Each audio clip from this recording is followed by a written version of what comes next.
Y'all, what's poppin'? Welcome back to the channel. I'm Lady Nika, and with last night's episode of Real Housewives of Atlanta. Yeah, I almost didn't do this review because the season so far, and I know we only 2 episodes in, ain't getting me jack, and it really wasn't until last night's episode. But I promised I was gonna do this, so I'm gonna do it to the end, even though it pains me to sit here and talk about shit for at least 10, 15, 20 minutes, however long I can make this. So let's go and start off with what began last night. We see all the ladies in their normal day-to-day activities, child. You got Sheree over there in Chateau Sheree. She actually live that bitch. At least that's what they giving us. She's in there talking to Cairo about his pancakes. You got uh, Candy. What was Candy doing? I think Candy was headed out or something. Child, what was Candy doing? I don't remember what Candy was doing, but I know that Cynthia's over at Lake Bailey. She's getting ready to take her a bath.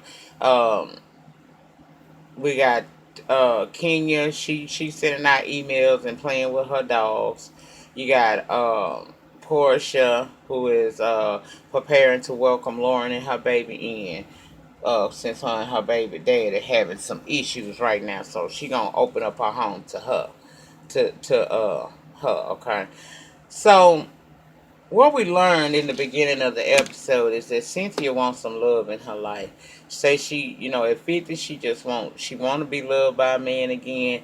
But I don't think Cynthia want to be just tied down again. I think she just wants some love and some ping. And I say, go get you some, girl. Um, let's go back to Portia. Portia has now had her sister move in. You got her aunt. I think it was her mom and somebody else was there.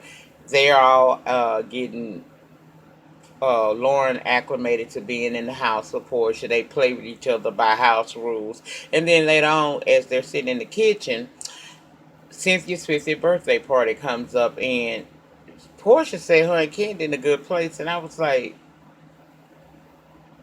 girl, who told you that? Because that ain't what we getting, but okay. And then it comes up about Nene. And Portia is upset with Nene because Nene did not tell the truth in her face. And honestly, even though I do not too much care for Portia's character, I have to be honest in my reviews and how I call this shit because it is what it is. We all fall short every day. And Nene, you lied, bitch. You know that you said on Watch What's Happens Live that you would replace freaking frack. You trying to play a game on wording. That's semantics, bitch. We ain't stupid. Whether you say the actual word fire or get rid of, it's still the same. So you lied to her when you said you never said the word. Well, you didn't lie. You never said the word fire.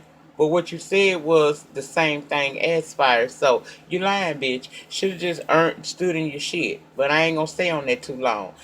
She says she gonna stay away from all that. That's what Portia's thing is. I'm just trying to rise above the drama and keep it cute, and that's what she plans on doing. Now, we see Cynthia go on this date. She arrives at this building that with some chickens in a coop sitting right outside the damn building, and I was like, Cynthia, who the fuck is you dating, bitch? Who, girl? You dating a farmer, bitch? But no, she's dating this photographer that a mutual friend of both of them introduced them to each other. And he comes to help her up the stairwell because, like I said, y'all look like an abandoned building, which he says is his studio. He wants to blindfold her because he got some surprises for her. Cynthia was a little taken aback by the surprise. The blindfold say at the right time, the right moment. She don't mind a little blindfold, but with these dogs and animals and shit all around, she a little bit concerned. But she play along, and he takes her to a part of this, what is his studio, and he got a photo shoot set up. And I was like, but this a date. Is this for her or this is for you? Because you are a photographer and it would look good on your in your portfolio if you got this very famous supermodel taking pictures of her. So is this about Cynthia or is this about you, bitch? But anyway. Cynthia say she was good, she was a team player. Y'all know Cynthia gonna go along with it. So she let him do that, and then later on he takes her to another part of the studio that he had set up very nice. There's candles, flowers, they got dinner, they got a glass of champagne or wine, whatever the hell that was, and they're talking. And Cynthia is a little bit apprehensive. See, the friend that introduced them said that this dude was 31, 32. Well, Cynthia has since then found out he's 29. Now, I don't understand what the big deal about it is. If you're going to be a cougar and get yours and live your best life, then go on and do him if that's what you want to do. But Cynthia is a little apprehensive because, he is old enough to be her son. So they agree that they just gonna be real, real good girl. I mean, real, real good friends. But she don't see it going nowhere. Now, Sheree, she goes over to talk to this life coach by the name of Jack Daniels. Not the drink, the life coach. Okay.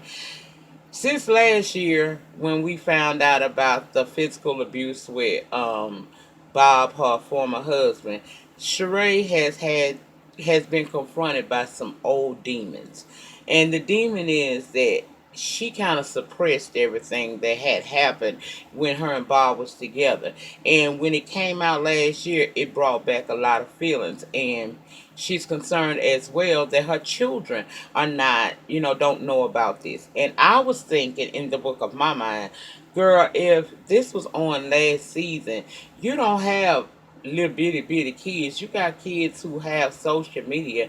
Don't they already know about this? But I guess she never had that conversation and broke it down and talked to them about it. They only saw probably what was on the blogs and what was on the show, and that only tells a part of the story. So she began to get emotional when she was talking to Jack Daniel about the situation. He tells her, look, you're going to have to eventually have that uncomfortable talk that you need to have with your children in order for you to get in a place where you're more comfortable and you can deal with what happened. I'm going to give you some homework. I want you to go home and figure out how you would begin this conversation with your children because it's a must do. Sheree's thing is, okay, I'm gonna go do that, but the only reason why I haven't told my children is because I never wanted them to look at me differently or no longer respect me or their dad. So she gonna work on that. Now you got Kenya and Cynthia, they out walking the dogs and stuff, and Cynthia is still feeling some kind of way because she wasn't invited to this damn wedding. And if you are my good girlfriend, you would think that I was invited. You would have invited me, but she didn't. Cynthia ain't tripping off of that. She did say that she thought that when her divorce was through, her and Kenya would be the two single women and they would be able to get out and have themselves some good time. But now she's married. She tells Cynthia how she met her husband through Chef Roble, and that when she initially met him, it was no love at first sight type of thing. She didn't start dating him until months later. Now, for the people who feel like because I'm Team Tora, I won't tell her like it is. Bitch, I know it's a lapse in time. Somewhere in there she was fucking with Matt and she was fucking with him. But she's saying she wasn't, so we're gonna roll with that for the damn sake of the show. She said she needed to take some time to get in tune with self before she tried to move forward. But now she's happy. But she looking for the best for her. She haven't taken his last name on yet. She don't know if she's going to drop more or just hyphenate her name, which I'm thinking she's probably going to hyphenate her name. Now Cynthia began to ask her about how is he, adjusting to this new social media frenzy around them, because he was normally a private person and now he's in the blogs. He probably got cameras on him when he don't even know it, and how is that working? Kenya says she wish she could change that for him. She wish people would leave him alone and just let her live her life. But it's a lot of negativity. It's not like people are worshiping, or supporting her marriage, it's like she's damned if she do, she damned if she don't. If she by herself, people got something to say. If she with somebody and she happy, people got something to say. Cynthia says she wished that she had been able to protect Peter more in her marriage as well. But we're optimistic that things are going to work out, even though her husband really ain't feeling all of this shit. Now we got Candy and Shamia and Sheree down at this African shop. Shamia is going to have a destination wedding in Africa. However, she had her dowry party and she's having her bridal shower right there in Atlanta. And we see that Shamia and Candy seem to have gotten a lot closer over the last few months, I guess, or whatnot. Because Portia and her wasn't really spending as much time with each other. Now, Sheree, like I said, has already told her she ain't gonna be able to make that wedding, but she gonna be at the bridal shower, and she kind of like want to know what's up with Portia. Shamia said Portia told her she can't come to the wedding because it's expensive, and Sheree is like, well, that girl got jobs, and this is my thing about that. We can't count nobody else's pocket. If she say that she can't afford a $10,000 trip, I mean, we all feel like she full of shit because we pretty sure that she can get there, but that's what she feeding Shamia. That's what it is. Um, Candy is glad that she ain't coming because she ain't got to deal with the fakeness that is Portia. That's why I say I don't see how Portia stood in that kitchen and told her mama now that me and Candy in a good place because girl, Candy avoid you at all costs. So I don't understand that. Now, over to Portia's house, we see she been watching this documentary and she decided that she is going to start living a vegan lifestyle. She throwing away all the meat in her house. She ain't giving it to her people because she don't want them to eat the disgusting shit. I done heard about this shit, but look, baby, I'm gonna eat what I want to eat till the day I die. I mean, we only got a certain amount of time to be here, and my thing is this. Now, I ain't saying just sit there and deliberately give yourself high blood pressure, high cholesterol, and heart disease, but at the same time, bitch, live your best life. It's foods out here for you, so I ain't into that, but Portia is steadfast that she's going to stick to her new eating regimen, and I say good luck to you with that, bitch. Because a lot of people started, some people are able to keep it up, some people ain't. Now, over to Moore Manor, you got Kenya showing her, she reminiscing. She got a wedding gown out there. She's talking with her dogs and shit, and she winds up calling her best friend Brandon. She found some sand still in that damn dress from when she got married over there in wherever she got married in, and she was doing her Beyonce rendition and wound up falling all in the sand, and she reminiscing, bitch. But it also makes her feel sad because she missed her husband. See, his business is in New York, her business here in Atlanta.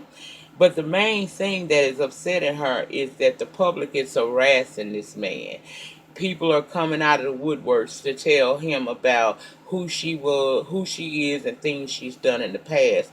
And he's a private person. He ain't really trying to have hear that, and he don't really want them in their lives like that. He just want to marry his wife. They run their businesses and be happy. But I have to say, he knew who you were coming into this marriage. So you're not a private citizen, you're a celebrity. And because you are a celebrity, people are going to come into play and try to cause problems for you, girl. Because you damned if you do, and you damned if you don't. Okay? She's upset, she's crying, Brandon telling her to focus on self. She ends up hanging up with him and she calls over the producer. I think her name was Joy. When she comes over, we don't see this conversation, but we can clearly hear it. Kenya is balling because people are starting to come at this man. He don't really want to be a part of no Real Housewives of Atlanta, much less be in the public eye. And she told the producer they were supposed to even go to church the next day for the pastor to bless their union. But apparently the pastor, that ain't gonna happen. I think Mark having a hard time getting used to people being in his life. And when you used to living a private life, this can be a lot. But at the end of the day, I have to say, he signed up for this. He signed up for this. So I don't know how she gonna deal with that. She's saying she don't want to wind up getting a divorce. Well, girl, y'all know I keep it 100. Let me just say this: they married too soon, in my opinion. Because if you had dated him and got to know him and y'all talked and got really dug into each other's lives, especially if marriage was on the if that was marriage was on the radar for y'all, he would already know what people would say about you, and he would be better able to deal with what people are saying. Now, when it comes to his parents and his family members that are talking, they only talking because they hearing this too, and they don't know you. So I don't think that they're really trying to be messy. But if I know that my daughter then got married to somebody, and I hear all this stuff about him, that dude, and I'm gonna tell my daughter that, especially if I know they married all of a sudden, because this may be something that she needs to know. Now, the ex girlfriend sending him stuff from 25 years ago on Kenya ain't nothing but hate. Girl, he didn't choose you. Stop being a bitter bitch and go on with your life. I wish Kenya the best with this, but I do see this ending in divorce, and I'm not trying to go against the grain because I love me some Kenya more. Y'all know I'm Team Twirl all day long, but I'm gonna call it shit like I see it. You didn't take the time for y'all to get to know each other, and with social media all in y'all life, uh, the press all in y'all life, that's a lot to deal with, and oftentimes the strongest marriages can't survive that shit. So I don't want to see them divorced, but I don't see where this could really go other than that. Especially if he's having a hard time and we ain't even had seen him on the show yet. If he having that hard of a time, it's harder times coming. Good luck with that. Now over to Candy and Tara. She says Sheree want to come over there and practice how to tell the children about the abuse that she suffered with Bob. She got three of her friends that show up and along with Candy, and they're helping her prepare to talk to the kids. They actually role play.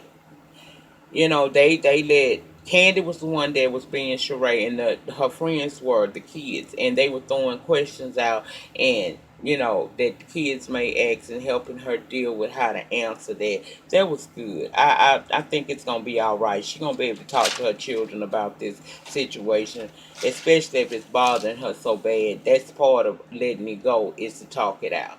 Now Noelle has this serious boyfriend in Charlotte, and not only that, she likes being in Charlotte to the point where Cynthia's afraid she might actually move out there. Cynthia was asking her how was Peter.